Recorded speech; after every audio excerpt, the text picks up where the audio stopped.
Не то, что подруга, как сестра и больше.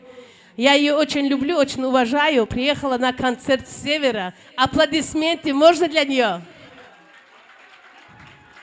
Миланочка, ты, конечно, об этом и не знала. Я приготовила песню.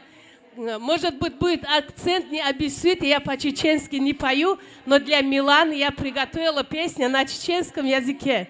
Для тебя лично будет чеченская композиция. Добрый вечер, уважаемые гости, которые уважили, пришли Хаву Магомедову и Мадину Расулову. Хава, для меня это действительно сюрприз огромный и большой. Спасибо тебе огромное, для меня это великая честь. Я тебе желаю всех успехов в твоей творческой жизни. С твоим талантом ты все высоты этой жизни. Я тебе желаю всех благ в этой жизни. Спасибо тебе огромное, честно. Очень огромное спасибо. Похлопали все, похлопали. Спасибо, Хава. Для меня это великая честь, честно. Итак, поехали. Чеченская песня для моей подруги Милашки. Все, я надеюсь, танцпол не будет пустовать. Поехали. И если будет акцент, не обессудьте, пожалуйста. Первый раз пою чеченскую песню. Поддерживаем мою Милашку. Опа!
Молодцы, Спасибо всем молодцы, за поддержку, танцующие. спасибо. Зала, смотри, какая была поддержка. Какие они молодцы.